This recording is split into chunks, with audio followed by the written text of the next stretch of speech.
Bienvenidas y bienvenidos a Perrenque Orgullo de Bogotá, el espacio donde mostramos a aquellos que abren camino entre la diversidad, entre las buenas informaciones y la forma de mostrar a Bogotá de manera positiva.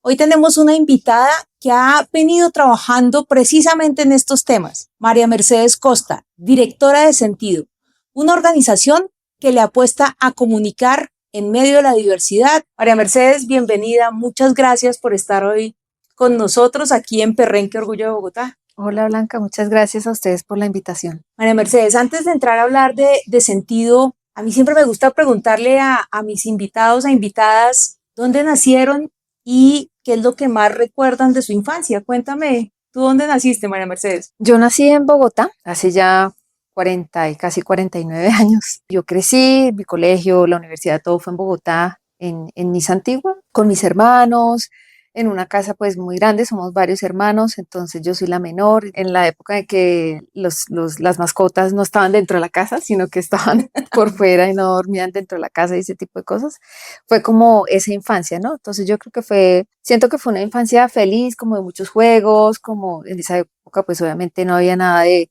celulares, ni computadores, ni nada de eso, entonces era la época en que uno jugaba o montaba bicicleta, o jugaba uno entre la casa con muñecas, ese tipo de cosas. Creo que ahí es la gran diferencia, creo que entre las infancias de ahora y esas, yo creo que está la brecha digital. Esto como marcada un poco por eso y más como por el tema de los parques, de ver televisión, digamos, nada de Netflix ni nada de eso, sino lo que uno veía el Chavo. Y además que la televisión empezaba a las 4 de la tarde, entonces... Sí, a las 4 y me acuerdo perfecto cuando se acababa como a las 11 que empezaban a salir las rayitas de colores. Sí. Entonces sí, esa es como la infancia, lo que más recuerdo. En esa infancia que tú recuerdas, ¿qué juegos tenías tú en la calle? Aprovechando que no teníamos celular ni nada de eso digital, pues nos tocaba jugar afuera. Yo no era mucho de jugar por fuera, realmente eso era como, ahí estaban más como los estereotipos de género, era algo que hacían más mis hermanos, de jugar fútbol, de estar con los amigos en la calle y era como algo que yo hacía menos, pero sí me gustaba mucho montar bicicleta. Sí, era algo que hacía en esa época que eran como las no me acuerdo bien, las monaretas. Monaretas, sí, eran monaretas de una silla así larguísima, entonces sí daba muchas vueltas en bicicleta, era algo que me gustaba y yo creo que en el colegio eso también recuerdo haber jugado como golosa y saltar lazo y ese tipo de cosas también, pero yo era más como de jugar con muñecas. Ahora sí, cuéntanos cómo surge la idea de crear una organización como Sentido. ¿Cuál es el sentido de crear Sentido? Bueno, Sentido nació hace ya casi 15 años y yo creo que particularmente frente a un vacío que vemos en los medios tradicionales, en ese entonces en la manera como abordaban los temas de género y diversidad sexual. Yo creo que eso ha venido cambiando con el tiempo, hay que reconocerlo, tanto en medios tradicionales como la aparición de nuevos medios, ¿no? Que cada vez abordan más esos temas, pero en ese momento junto con Lee Cuellar, que es codirectora y cofundadora, sentíamos que no nos sentíamos como representadas en los medios. Entonces dijimos, bueno, pues si no está, pues creemos entonces un medio donde realmente nos sintamos como representadas. Y así nació Sentido, primero como un blog, así de la nada, una tarde, más o menos empecé. Yo cursaba una maestría en periodismo digital y tenía que hacer un trabajo final. Entonces pensé como en un blog de ese tema, pero en ese momento pues ni siquiera estaba el matrimonio, la adopción, o sea, era un tema todavía mucho más tabú y mucho más como relleno en los medios. Yo creo que lo único que se cubría así como fuerte era la marcha, que siempre estaba como la foto de portada, pero de resto no había mucho más. Entonces queríamos ver cómo tratar la cotidianidad, como también los retos, lo que faltaba legalmente, pero también culturalmente. Y creo que eso fue la oportunidad, Sentido nos dio como la oportunidad de justamente de hacer lo que sentíamos que, como llenar un vacío que sentíamos que estaba. Sentido lo definen ustedes como un ecosistema de información. Sentido lo definimos sí como un ecosistema de nuevas narrativas para el cambio social, porque inicialmente era un poco más noticioso, pero realmente no teníamos ni la infraestructura, ni la necesidad, ni las ganas de andar cubriendo noticias. Realmente para eso están un montón de medios tradicionales que lo hacen y lo hacen como pueden. Entonces queríamos ir ahí como más al fondo, como más las historias de vida, de pronto datos, ¿no? Porque Sentido también hace investigación, entonces hacer encuestas, hacer como traer más datos Y asimismo también hacemos talleres, charlas, o sea, tenemos como un trabajo súper transversal, ¿no? Investigar, contar eso que investigamos en narrativas, digamos, para medios y digitales, y por otro lado capacitar en esos mismos Ujú. datos. O sea, tenemos como las tres líneas que conducen a un mismo objetivo, digamos, que es como aportar al cambio cultural particularmente, ¿no? Sentimos que en los temas de diversidad sexual y de género hay un avance legal importante, pero el reto es más cultural, ¿no? Que la gente le pierda como miedo, que la gente entienda, y creo que eso es lo que Sentido se enfoca en llenar. Precisamente esa es una de las preguntas que quería hacerte. Ustedes son digamos, un medio de comunicación o el ecosistema narrativo, pero ustedes hacen esa formación y esa capacitación a empresas, a organizaciones, a entidades. ¿Por qué creen que eso es importante? ¿Qué hay que explorar en esa formación o en esa capacitación para esas entidades? Para nosotros el trabajo es transversal porque finalmente faltan datos. Entonces hay que producir esos datos.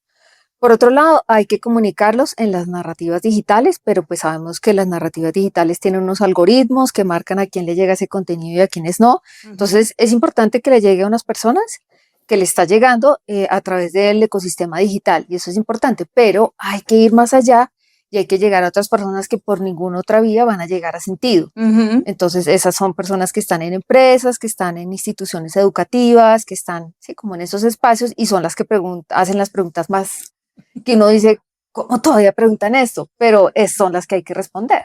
Entonces, si no vamos ahí, no vamos a oír esas preguntas que uno dice, ¿cómo todavía la gente piensa esto? Pero hay que ir y hay que acercarse de una manera muy pedagógica, ¿no? Yo creo Ujú.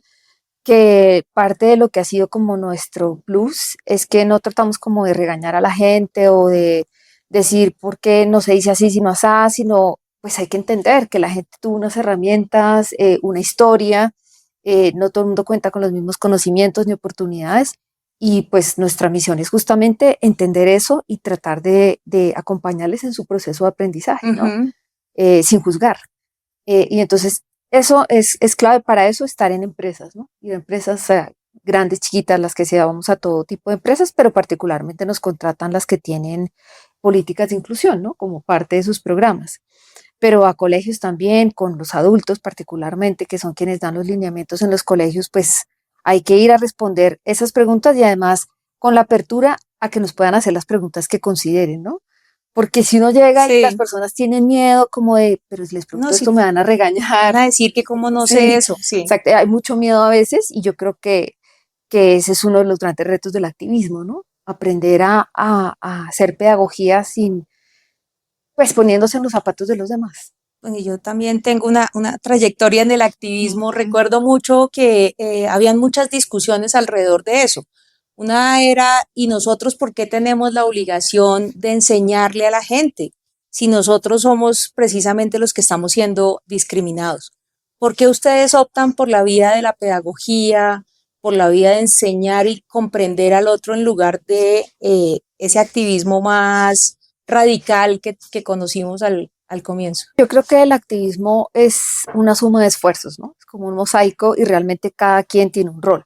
O sea, Ujú. el rol de las personas que dicen, no, nosotros no vamos a explicar, que vayan a Google o que vayan a no sé dónde y lo busquen, pues cumplen con su rol. Seguramente Ujú. tienen otro que es de pronto movilizar más simpatizantes o algo así, llegarles a audiencias más, digamos, un poco más simpatizantes con sus discursos y eso está bien. Ujú. Pero nuestra misión es más pedagógica y es más de puentes. Digamos, nosotros desde el comienzo pensamos siempre en proyectos que ya son transversales a sentidos de hace años, que son, como, por ejemplo, creando puentes entre religiones, espiritualidades y diversidad sexual, o Ujú. entre transfeminismos, ¿no? Que creando, Ujú. digamos, estas distancias que a veces se han creado entre algunos sectores del feminismo y Sí. las identidades trans.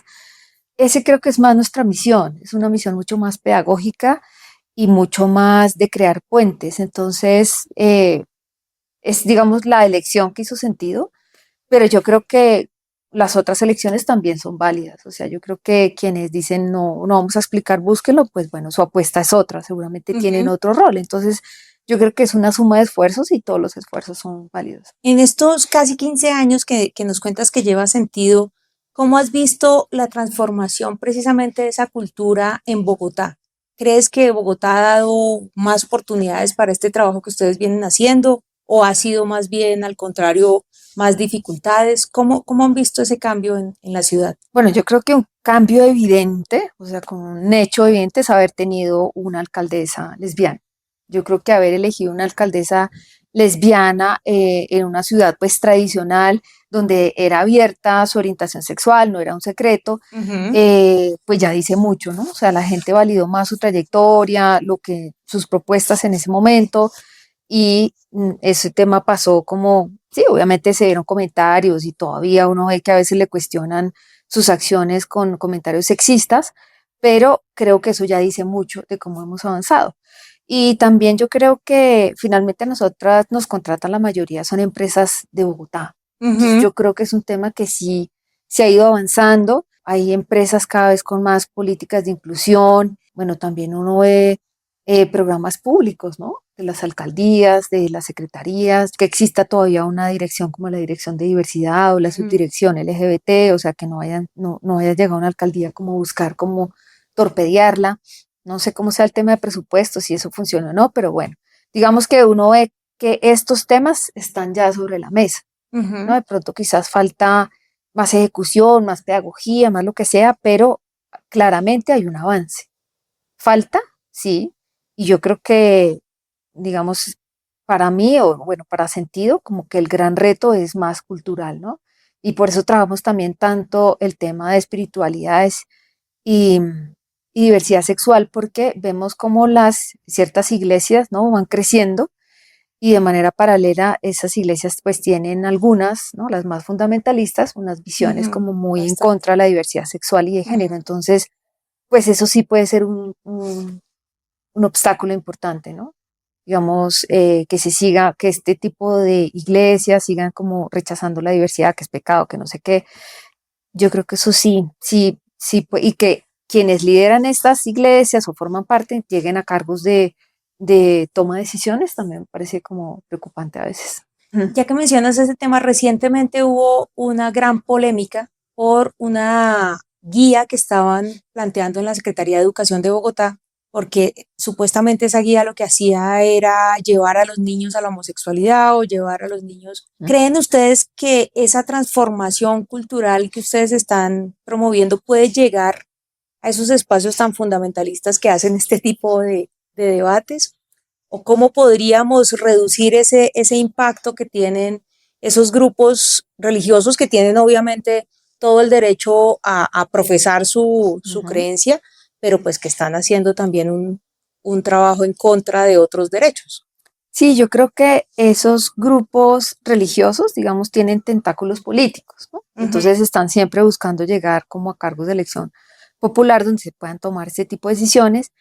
Y yo creo que, y esta no es una estrategia local, es una estrategia regional, digamos, estudiada, Sí. comprobada, donde la desinformación, o sea, no importa lo que se diga, sino que si el objetivo es, digamos, desacreditar la educación sexual de calidad, no importa lo que haya que hacer. O sea, estos grupos lo hacen, Okay. lo hacen. Entonces, la desinformación es como, pues, si hay que decir que estas cartillas homosexualizan o lo que sea, hagámoslo, ¿no? Y mucha gente lo que recibe es eso, como una información de miedo, que les asusta, como así que se puede volver homosexual a un niño o una niña, o se puede volver trans, porque a veces nuestra información, digamos, del activismo en general es muy teórica y es difícil que le llegue a una mamá o algo así que la pueda entender, mientras que estos grupos fundamentalistas, pues sí acuden a mensajes súper claros, sencillos, que les llegan a una audiencia amplia y además asustan, ¿no? Despiertan Ujú. miedo. Entonces, eso hace que, pues, que se difundan. Yo, no sé, en sentido tenemos también la idea de que estos grupos, y particularmente de estas iglesias, quienes buscan cargos de poder, no son tantos. Es un número pequeño, pero muy ruidoso. O sea, tienen como claramente, sí, como un rol en redes y como muy diferenciado, entonces hacen bastante ruido y yo creo que en algunos sectores llegan a ampliar un poco más su margen y llegar como, digamos, a unas audiencias más flexibles, no tanto Ujú. como conservadoras, más flexibles, donde sí logran como despertar algo de miedo y de preocupación. Entonces yo creo que el trabajo ahí particularmente es llegar a papás, mamás Ujú. que tienen hijos en edad escolar y a directivas de instituciones educativas, ¿no? Como explicarles, mire, es que la homosexualidad, no es una orientación sexual, pues que se aprenda, no sé qué, que la educación sexual lo que hace es promover una educación de calidad y no, porque sí, como que la idea de que se puede contagiar o que se puede, como si fuera una enfermedad o que se puede aprender, todavía está muy, muy sustentada, ¿sabes? Todavía tiene como mucha fuerza. Entonces yo creo que eso es lo primero, ¿no? Que yo creo que hay dos ideas muy consolidadas todavía, ¿no? Que se puede como aprender, digamos como que si alguien le enseña a alguien que existe la homosexualidad, va a decir, ah, yo quiero ser, Ujú, y lo otro, la idea de que es pecado. ujú. Sí, Entonces, esas que es la que dos, más mueve. exactamente, esas dos yo creo que son las que mueven más. Digamos, en sentido hemos hecho un trabajo también fuerte con teólogos y con líderes espirituales y líderes espirituales que explican justamente cómo se deben interpretar y leer los textos bíblicos, ¿no? Que tienen parte, digamos, de esa idea de que es pecado y eso viene con interpretaciones fuera de contexto, con un mal uso de los textos bíblicos. Entonces también es un trabajo, digamos, pedagógico en ese sentido, ¿no? Nos toca también meternos en el lenguaje que estas Eh, personas entienden. Eso iba a decir, están hablándole el mismo lenguaje de la Biblia y de estudiosos de la Biblia para hablarle a Exactamente. las personas. Qué interesante, pensé que una de las cosas que se ha mezclado muchas veces es que si eres homosexual, entonces no eres católico o cristiano o no eres creyente, mejor dicho, que eres un ateo porque pues eres pecador por sí mismo. Ustedes están haciendo una pedagogía en eso también. Ese es un mensaje que las iglesias fundamentalistas han difundido, ¿no? La idea de que tienes que escoger esto o esto porque es Ujú, incompatible. Entonces de ahí nuestra idea como de crear puentes en que no es para nada incompatible. O sea, de hecho no necesitas, digamos, la aprobación de un papa para formar parte de una iglesia, sí. porque eso va mucho más allá de una figura como el papa o los obispos o lo que sea. Y además de eso, también lo que hemos hecho es visibilizar las iglesias incluyentes, ¿no? Que son más Ujú, chiquitas y hay un montón de iglesias donde abiertamente, ¿no? Hay liderazgos LGBTIQ, entonces donde hay mujeres también liderando. Entonces yo creo ujú. que esa es otra opción para la gente que de pronto quiera vivir su espiritualidad de esa manera. ¿No? Cuando Sentido lanzamos este proyecto de religiones y espiritualidad, mucha gente nos decía, ¿para qué se mete con ese tema? Si las iglesias lo único que nos han hecho es daño, no sé qué. Y bueno, sí, tienen razón en que pues la iglesia católica y bueno, algunas cristianas también han hecho mucho daño, Ujú, pero hay personas que quieren seguir viviendo su fe ahí. Entonces ujú. uno como, ¿por qué les va a decir que no? O sea, tienen todo el derecho a profesarla donde quieran y lo que hace sentido es mostrar como esas alternativas donde pueden ser bienvenidas y por otro lado, cuestionar, digamos, interpretaciones bíblicas sacadas de contexto, es otro, y en general, ¿no? Como discursos que uno dice, pues esto no tiene sentido por esto y por esto y por lo otro. Entonces, es como parte de los dos caminos que hacemos, ¿no? Pero sí, yo creo que cada quien está libre de vivir su espiritualidad como considere. Bueno, pero eso, digamos, es muy esperanzador para muchas personas que sentían que tenían que escoger entre su orientación sexual, su identidad de género y su espiritualidad. Entonces, de verdad, muy interesante ese trabajo que están haciendo para generar la posibilidad de que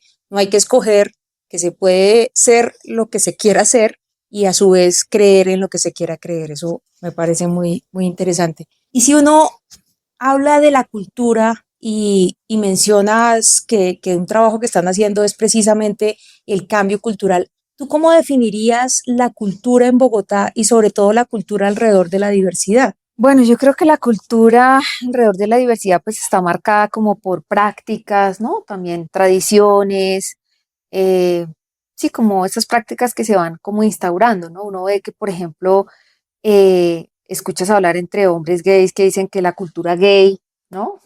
Que viene como, y uno va a ver y son como prácticas o lenguajes que se han ido como instaurando, ¿no? Y tienen Ujú. como súper claro un montón de hasta emojis y otras formas de comunicarse. Entonces yo creo que pues como que la diversidad en general se ha ido construyendo su propia cultura, ¿no? También lo ves, por ejemplo, en las identidades trans, por ejemplo, en Ujú, las mujeres trans, eh, que existe como la cultura de la madre trans, que es como esta figura que ya tiene como más experiencia y que les enseña como a otras mujeres, particularmente en ciertos sectores de la ciudad, a vivir su tránsito de género, ¿no? Les acompaña en este proceso, les enseña, digamos, el tema del maquillaje, de vestuario, ese tipo de cosas, ahí también creo que se va creando como una cultura, una forma de vivir como las identidades y las orientaciones sexuales, ¿no? No creo que sea algo uniforme, no creo que sea algo homogéneo, creo que esto se va como consolidando por sectores y por grupos. Yo creo que es distinto esto como de lo de las madres trans como se vive en Bogotá o como se vive en otras ciudades. Ujú. Seguramente hay otras figuras, no necesariamente la madre trans, pero de pronto sí otra figura que acompaña y que está ahí como en esos procesos, ¿no? Pero tú podrías identificar algún tipo de característica bogotana que ayude con la diversidad o por el contrario que sea eh, pues difícil la diversidad por esa característica. Yo siento que ahí retomaría el tema del hecho de haber escogido haber votado y elegido una alcaldesa abiertamente lesbiana. Eso dice que finalmente no es tan conservadora como uno ve. Ujú. Sí, yo creo que es una ciudad llena de tradiciones y llena de ciertas costumbres y esto sí está presente, pero yo creo que ese hecho de haber elegido nos dice que de pronto no somos tan conservadores Ujú. como lo creemos. De hecho, nosotros, bogotanos y bogotanas, nos creemos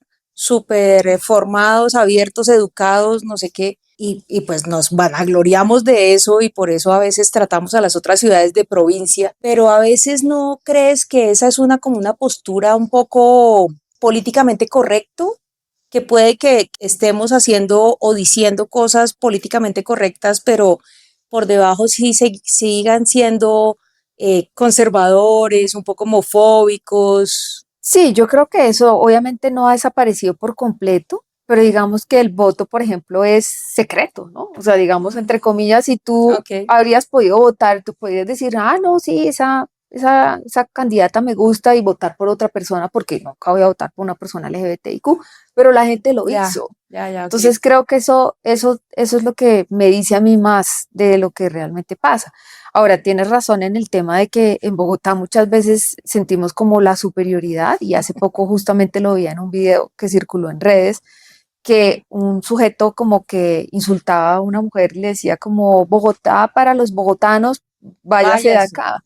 Entonces yo decía como, pucha, y uno ve un montón de gente bogotana que igual bota la basura sí, yo creo que nos falta en general, no solo bogotanos y bogotanas, sino a la gente que vive acá, como apersonarse más de la ciudad, como que es, no, es que los políticos, no, es que no hacen, es que no sé qué, y realmente cuando yo veo que alguien todavía vota un papel, yo digo, esto no lo hace en su casa, porque todavía sigue pasando esto en Bogotá, es como muy poca pertenencia, que no lo ve uno en otras ciudades, ¿no? Medellín, por ejemplo, donde sí hay como un gran sentido de pertenencia. Yo no sé en Bogotá qué es, y es algo que me he preguntado, qué es lo que hace que la gente no la sienta como propia. Nosotros aquí en Perrenque, Orgullo de Bogotá, venimos trabajando con un concepto y es, tú eres bogotano o bogotana si vives en Bogotá, De porque acuerdo. ese concepto de que somos bogotanos únicamente los nacidos acá en una ciudad donde casi el 60% de las personas ya son de otras ciudades o Mm. incluso de otros países, pues no es posible y precisamente trabajar ese concepto de que si eres bogotano o bogotana, pues apropiate de la ciudad.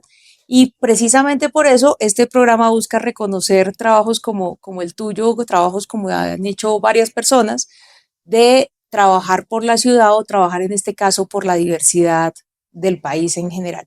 María Mercedes, pues un agradecimiento primero y una felicitación por ese gran trabajo que han venido haciendo en estos 15 años. Recientemente estuve en la obra de teatro que hicieron, me pareció una forma muy novedosa de explicar con pedagogía cómo intereses políticos pueden afectar los derechos de las personas LGBT. Yo todavía no me acostumbro a decir Q+, pero bueno, LGBTIQ+. Y creo que están haciendo un trabajo excelente en ese sentido, precisamente para buscar formas novedosas. De verdad, creo que el trabajo de sentido ha aportado muchísimo a las comunicaciones y quiero nuevamente felicitarte por eso y decirte para terminar, María Mercedes, si le puedes dar un mensaje a los bogotanos y bogotanas ¿qué es lo que vale la pena hacer para que Bogotá sea mejor? Bueno, pues muchas gracias primero por tus palabras, Blanca, y por haber ido a la obra. Realmente fue un esfuerzo de todo este año, bueno, un trabajo así que sí queríamos como innovar en narrativa, en formato y todo, y pues afortunadamente nos salió muy bien y ahora la idea es poder tener como una gira de esta obra. Y yo creo que para retomar tu segunda pregunta, yo creo que me quedaría con lo que estábamos hablando antes.